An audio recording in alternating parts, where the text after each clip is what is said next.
Megha Jaiswal ma'am का pedagogy में बहुत ज्यादा रोल रहा, ये बात मैं बोलूंगी। मैम ने पेडागोजी में हेल्प की, पेडागोजी बहुत अच्छा पढ़ाती हैं मैम। जहाँ पर एक ही प्लेटफॉर्म पे हम काफी सारी प्रिपरेशन कर सकते हैं, एक ही टीचर के गाइडेंस में हमें बहुत सारे फील्ड के बारे में पता चल सकता है। तो जरूर स्टूडेंट्स को आप लोगों से जुड़ना चाहिए, और जब एक ही प्लेटफॉर्म पर इतनी सारी चीजें मिल रही हैं तो जरूर उसका बेनिफिट लेना चाहिए। Hello everyone, welcome to today's video.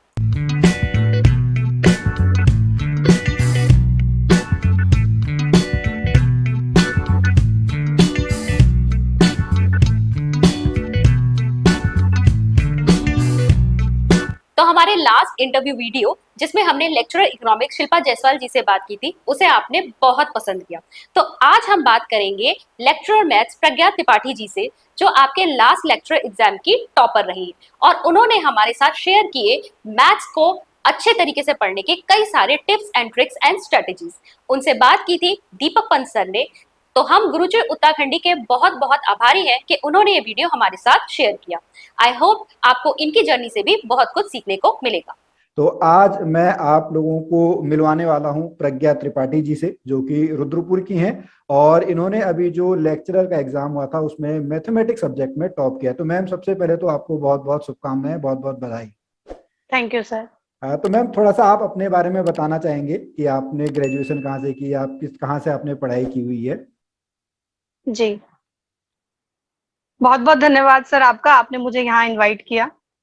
तो नमस्कार सभी साथियों को, मेरा नाम है प्रज्ञा त्रिपाठी। मैं रुद्रपुर डिस्ट्रिक्ट उधम सिंह नगर से बिलोंग करती हूँ।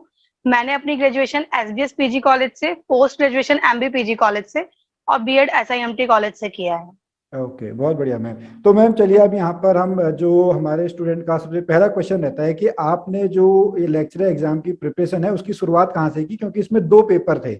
एक पहला आपका प्री लेवल का था, दूसरा आपका मेंस जो सब्जेक्ट का है वो पेपर था। तो पहले आपने दोनों की तैयारी साथ साथ शुरू की कि पहले आपने केवल प्री पे ध्यान दिया था, उसके बाद फिर मेंस पे आपने ध्यान दिया?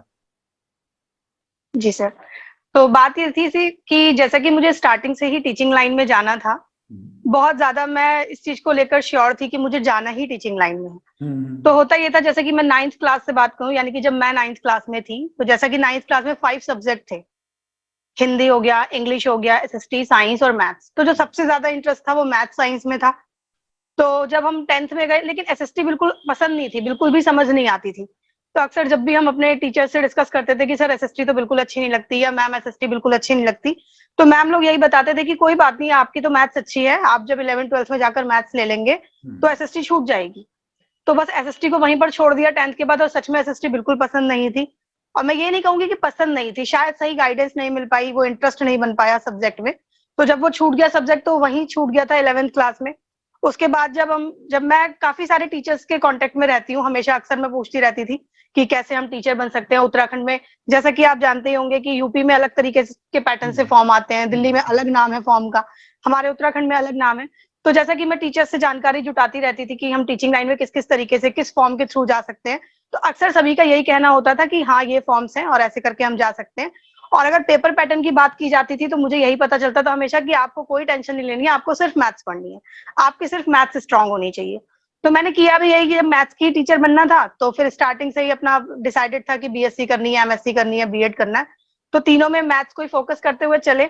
और जब 2020 में जब मेरा बीएड कंप्लीट हो गया, मेरी डेट ऑफ बर्थ है 1996, 2020 में जब बीएड कंप्लीट हुआ और जब पेपर पैटर्न का पता लगा कि इसमें तो प्री जैसी कोई चीज होती है, तो ऐसा लगा कि जो सपना इतने टाइम से देख रखा था वो पूरा भी हो पाएगा या नहीं। तो फिर डर था उस चीज का, और उस टाइम उन दिनों कंफ्यूजन चल रही थी कि प्री होगा या नहीं होगा, फिर मेंस होगा।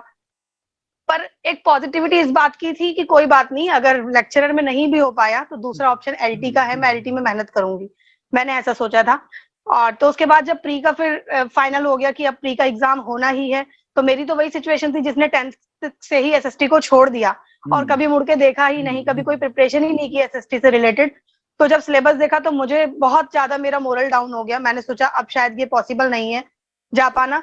फिर मेरे एक मन ने मुझसे ये भी कहा कि मैं एलटी की तैयारी पे फोकस करती हूँ और लेक्चरर स्किप कर देती हूँ। फिर मेरे दूसरे मन ने ये भी कहा कि जब जाना मुझे इस लाइन में है तो क्या मैं एलटी रहूंगी हमेशा, कभी तो मुझे लेक्चरर पद पे जाना पड़ेगा। और प्रमोशन से क्या पता मैं कितने साल में जाऊं, और मेरा सब्जेक्ट अच्छा है तो मैं जल्दी जा सकती हूँ, तो मुझे कोशिश करनी चाहिए। तो मैंने सोचा कभी ना कभी तो मुझे इससे गो थ्रू होना पड़ेगा। तो फिर मैंने जब सिलेबस उठाया और देखा कि उसमें उत्तराखंड की जीके और वैसे अदर जीके आनी है और हिंदी भी आनी है, पेडागोजी आनी है, मैथ्स आनी है, तो मैंने अपनी तरफ से कोशिश करी, बस खुद को समझाया कि मैं मैथ्स को 100% प्रिपेयर कर लेती हूँ, हिंदी को और पेडागोजी को, फिर देखते हैं जीके में मैं कितना कर सकती हूँ। फिर जैसे कुछ कोचिंग से आइडिया मिला कि 100 या 120 के अप्रॉक्स अगर आप मार्क्स ले आते हैं तो आप प्री में श्योर हो जाएंगे। तो मैंने क्या किया उस टाइम पे, यही सोचा कि जो जिसमें मैं अच्छा कर सकती हूँ, जिन सब्जेक्ट में मैं कंफर्टेबल हूँ, उसमें मैंने अपना 100% दिया, और जिसमें मैं नहीं कर सकती, जैसे कि मेरा जीके या फिर उत्तराखंड जीके बहुत वीक था, तो उस पर मैंने कंपैरेटिवली कम फोकस किया। तो इस तरीके से, इस स्ट्रेटेजी से मैंने प्री क्वालिफाई कर लिया था। जी जी, बहुत बढ़िया मैम। चलिए, मतलब आपने देखिए स्टूडेंट, यहाँ पे मैम ने बताया कि जो भी आपका स्ट्रेंथ हो, जो भी आपके स्ट्रॉन्ग पॉइंट्स हो, उस पर आप अधिक ध्यान दें, क्योंकि हमको यहाँ पे 100 में से 100 मार्क्स लेके नहीं आने, बल्कि हमको मेरिट में आना है। ये बहुत बढ़िया बताया मैम आपने। तो इसमें आपने कौन कौन सी बुक्स इसमें फॉलो करी थी? बुक्स की अगर मैं बात करूं तो सर, हिंदी के लिए तो मैंने लुसेंट हिंदी को फॉलो किया था।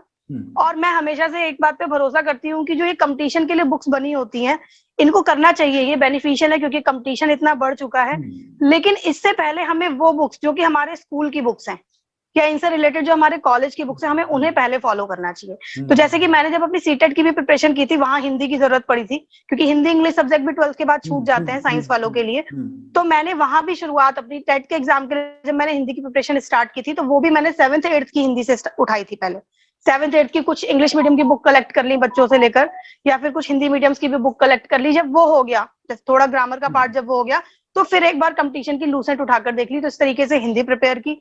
मैथ्स सब्जेक्ट मेरा अच्छा रहा है शुरू से, तो मैथ्स में मुझे बहुत ज्यादा ध्यान नहीं देना पड़ा, वो मैंने अपने अकॉर्डिंग ही कर लिया था। इसके बाद बात करें अगर पेडागोजी की, तो पेडागोजी भी हमने अपनी बीएड की बुक से कंप्लीट की थी। कोई मैंने एक्स्ट्रा कंपटीशन की बुक नहीं ली, जो हमने पढ़ रखा है उसमें अपना टॉपिक टिक लगाया। और कुछ टॉपिक ऐसे होते हैं कई बार बुक में नहीं भी मिलते हैं, तो उससे यूट्यूब में बहुत सारा कंटेंट है, हम वहां से फॉलो कर सकते हैं।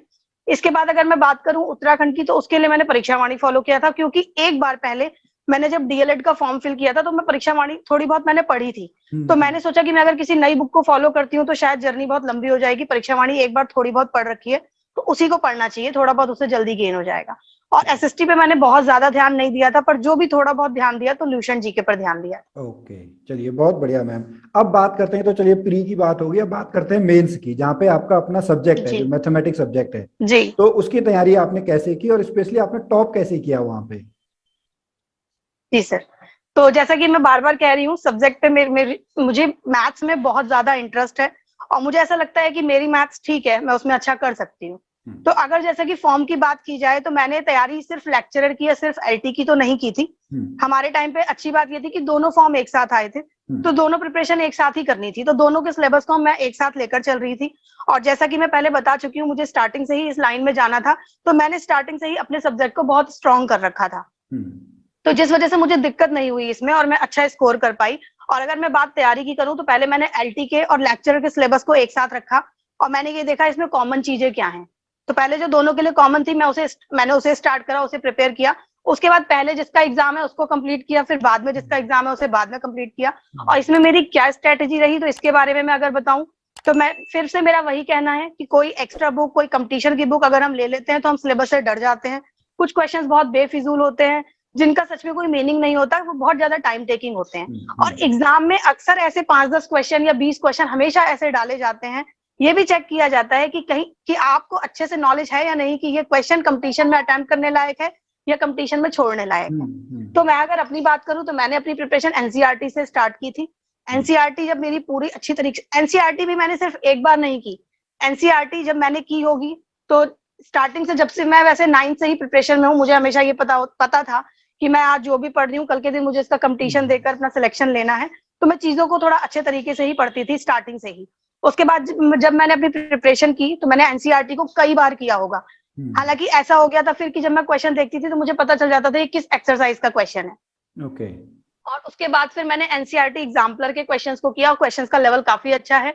जो भी कैंडिडेट लेक्चरर की या एलटी की प्रिपरेशन करना चाहते हैं, उनको एनसीईआरटी एग्जाम्पलर पर फोकस करना चाहिए। एनसीईआरटी एग्जाम्पलर ऐसी बुक है, स्कूल में तो ये बुक चलती नहीं है, और जब हम कंपटीशन की फील्ड में आ जाते हैं, तो ज्यादा पता नहीं क्यों लोग इन्हें प्रेफरेंस नहीं देते।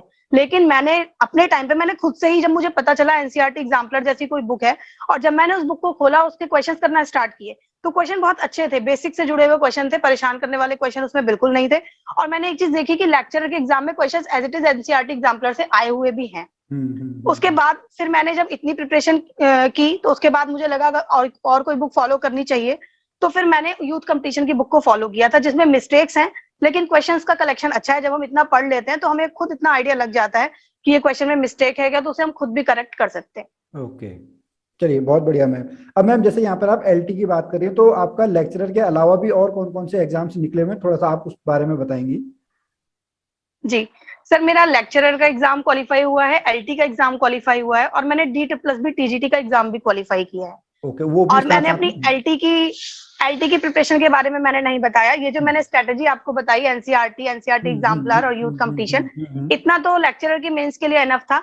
लेकिन अगर बात एलटी की भी की जाए तो एलटी में ग्रेजुएशन के पोर्शन का ज्यादा रोल रहता है और लेक्चरर के एग्जाम में 11th-12th का ज्यादा रोल रहता है। ऐसा मुझको लगा सिलेबस और एग्जाम देखकर। तो एलटी की प्रिपरेशन के लिए अगर किसी कैंडिडेट ने गढ़वाल यूनिवर्सिटी से बीएससी किया है या एमएससी किया है तो वो अपनी गढ़वाल यूनिवर्सिटी की बुक्स को फॉलो करें। किसी ने कुमाऊं से किया है तो वो कुमाऊं की बुक को फॉलो करें। कोई भी एक्स्ट्रा बुक लेने की जरूरत नहीं है। मुझे तो ऐसा फील हुआ कि कुमाऊं यूनिवर्सिटी में जो बुक्स चलती हैं, जो बुक्स हम पढ़ते थे, उनसे एज इट इज क्वेश्चन आते हैं। हमें उनमें कुछ भी नया या कुछ भी चेंजेस करने की जरूरत नहीं है, अब तक के पैटर्न के अकॉर्डिंग। अब आगे टाइम के साथ पैटर्न चेंज होता है या चीजें चेंज होंगी तो फिर वो अलग बात है। चलिए बहुत बढ़िया मैम, बहुत बहुत धन्यवाद आपका। तो मैम अब थोड़ा सा हम और आगे चलते हैं। जैसे हमारे बहुत सारे स्टूडेंट कहते हैं कि जो एग्जाम रूम पे मेंटल प्रेशर वहां पे होता है, मानसिक तनाव जो होता है, जी आपने उसको कैसे हैंडल किया? क्योंकि बहुत बार स्टूडेंट कहते हैं कि हमको सर आते आते जो क्वेश्चन है उस पर गलत कहीं पे टिक हो गया या हम क्वेश्चन को पढ़ ही नहीं पाए, तो वो उस दौरान आपने किस तरीके से अपने आप को संभाला या आपने किस तरीके से मेंटल प्रेशर को हैंडल किया है? जी, तो इस चीज के लिए मैं यही कहना चाहूंगी, जैसा कि मैंने बताया, मैथ्स में सबसे ज्यादा इंपॉर्टेंट अगर कुछ है तो प्रैक्टिस। और प्रैक्टिस भी ऐसा नहीं है कि हम बुक देख रहे हैं या कॉपी देख रहे हैं। रिटन प्रैक्टिस जितनी ज्यादा होगी उतना अच्छा हम एग्जाम में कर पाएंगे। और मैथ्स ही नहीं, कोई भी सब्जेक्ट हो, सारी मेहनत एग्जाम से पहले करने की होती है। आपको जितना लिखना है, जितनी मेहनत करनी है, आप एग्जाम से पहले कीजिए। एग्जाम में जैसा कि एमसीक्यूज आते हैं तो वो एमसीक्यूज जितने छोटे दिखते हैं उतना ही कम उनको करने में टाइम भी लगता है। लेकिन डिपेंड करता है क्या हमारी प्रिपरेशन ऐसी है कि हम क्वेश्चन को पकड़कर तुरंत आइडिया लगा पाए कि ये कौन से टॉपिक का है, इसमें तो ये फॉर्मूला लगना है। इस तरीके से अगर हम क्वेश्चन को हैंडल करें तो कोई भी क्वेश्चन 2 मिनट से ज्यादा नहीं लेता है।